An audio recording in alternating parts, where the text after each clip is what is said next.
pegang bola putih di game pertama memulai dengan E4 dan dijawab dengan Sicilia Defense.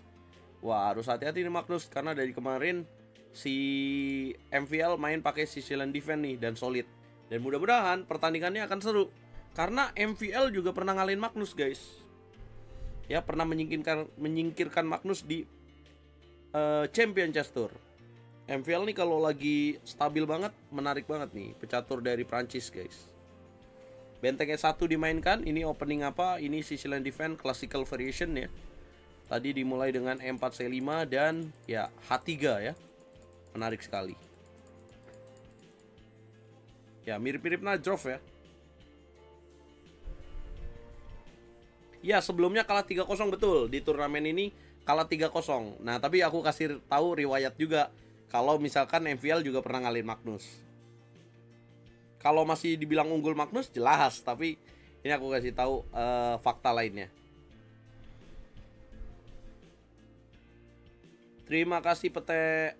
Sehat-sehat juga. Pokoknya yang selalu nonton Errol Chess aku doain sehat-sehat selalu, makin pinter main caturnya. Dan semoga kalaupun nggak pengen jadi atlet gitu ya, ataupun hanya menyukai olahraga catur, mudah-mudahan teman-teman dapat mendapatkan ilmu ya, mendapatkan ilmu dari live streaming ini, dan juga mendapatkan nilai hiburan juga dari streaming ini, guys. Oke, kita seru-seruan di sini, kita lupakan sejenak. Mungkin teman-teman punya hutang yang belum bisa dilunasi, teman-teman bisa lupakan dulu. Mungkin teman-teman habis diputusin sama gebetan ya, bisa senang-senang dulu di live ini, guys. Ya, atau mungkin lagi lanjut lagi. Nggak jadi lah. Tadi aku mau ngomong, atau kalian pengen NMAX sama bapakmu tapi belum kewujud, kalian bisa nonton dulu ini, guys. Mas bikin podcast lagi bareng pecatur Rukun, Ruli kunjungi pemain catur. Waduh, yang nonton dikit, padahal podcastnya bagus tuh. Sama bapaknya si siapa? Bapaknya Khalid itu podcastnya bagus tuh. Point of view dari orang tuanya sangat bagus banget. Asal nggak bahas Magnus, view-nya dikit. Itulah. Harusnya bahas Magnus terus. Tapi kalau bahas Magnus terus, guanya juga bosen gitu. Gue pengen bahas yang lain lah, biar kalian tahu juga dunia catur gimana. Ya, bishop ke petak C2, menyerang pion F5. Putih punya sepasang bishop, tapi juga it's not easy ya.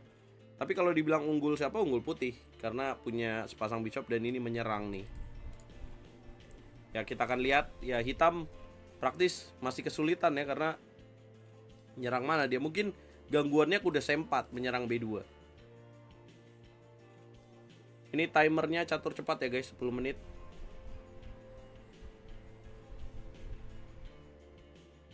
Disebut malah jadi ingat, padahal tadi sudah lupa utang. Suatu keniscayaan nonton Errol Chess menyala bangku, asik. Ya, menteri ke petak B6, dan ini bukan langkah yang tepat. Wow, kenapa tuh ya? Kira-kira kenapa, guys? Kita akan lihat apa respon Magnus. Menteri ke petak B6. Apa karena kuda bisa ke petak D4? Karena ini pin. Oh, tidak, benteng B1 dianggap melewatkan taktik. Oh, ternyata menurut engine ada B3, guys. Jadi kalau dimakan C3, maka gajah E3, menteri ke petak C7, maka benteng C1. Ini enak putih, guys. Gak ngerti juga ya, tapi ya, kenapa ya? Wah, ini bukan pemikiran manusia ya. Benteng ke petak B1, benteng F7. Cara munculin panah gini, misalkan lu mau jalanin kuda ke petak H4, tekan terus aja mouse klik kanan. Tuh ilmu tuh. Kalau lu pengen jadi streamer, karena banyak nanya kayak gini, biasanya nextnya jadi streamer nih. Apalagi di TokTok banyak banget streamer elo rendah. Sebenarnya banyak streamer nggak apa-apa sih, asal streamernya nggak ngajarin hal-hal yang konyol aja dan nggak memperburuk citra catur aja sih, nggak masalah. Karena kadang apa ya, yang aku nggak suka tuh kadang ada joki catur terus disiarkan live gitu. Kayak apa ya, ngajarin orang supaya nggak berjuang dulu gitu loh.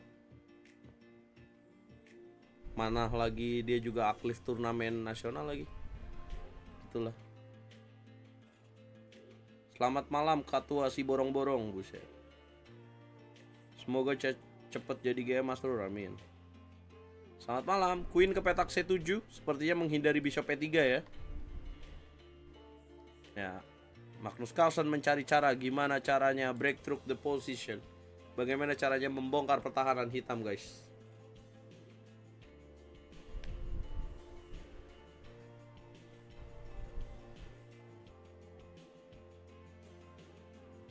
Enggak, aku nggak ngerokok,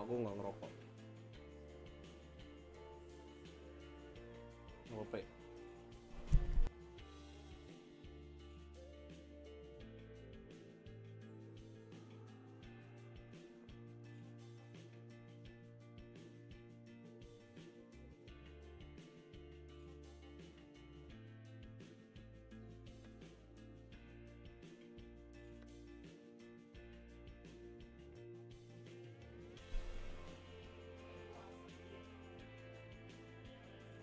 Ya, Benteng membuat baterai. Tadi langkah menarik ya dari Magnus Carlsen, yaitu membongkar game 4.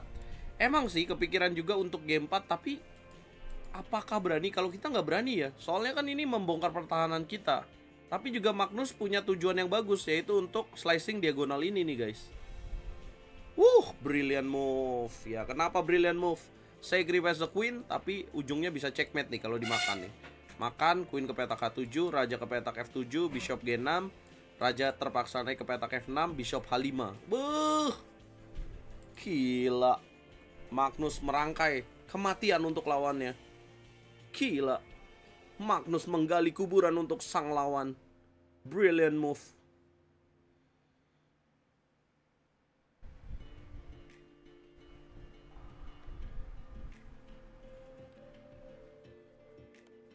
Yes, wah dimakan. Wah gila. Cuman MVL yang berani. Don't try this at home ya guys. Ini remis aja udah di tangan Magnus. Wah. Gila, disiapin kuburan malah mau. Waduh. Ini ibaratnya Magnus menggali kuburan, MVL-nya malah masuk sendiri ya. Aduh. Gajah H5 guys, gimana? Lah. Lah.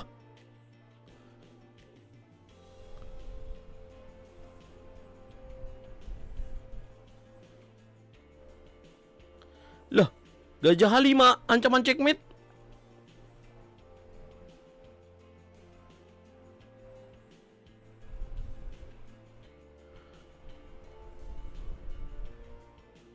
Si bro melawak si bro. What a game. Praktis menurut gue ini game kocak kedua ya dari Magnus ketika dia menang melawan Hikaru. Hikaru posisi unggul, malah jadi menang Magnus.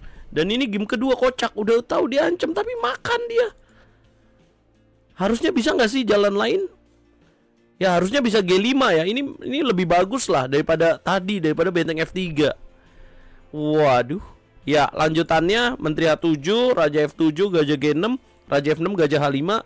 Maksimalnya mungkin Gajah D8 ya. Kemudian Menteri ke petak G6, Raja ke petak E7, dan checkmate Menteri E6. Kalian punya analisa lain kemana? Apabila E4 dimainkan, sorry, pada posisi ini E4 dimainkan, tetap Menteri G6, Raja E5, dan boom, checkmate. Ya mungkin untuk menunda kematiannya hanya membuang-buang langkah ya. Yaitu contohnya benteng G3, kemudian dimakan Menteri C5, Gajah E3, dan dimakan. Tapi secara kemampuan itu sudah sekakmat. What a game, what a start by Magnus Carlsen. 1-0 teman-teman. Magnus Carlsen leading the grand final.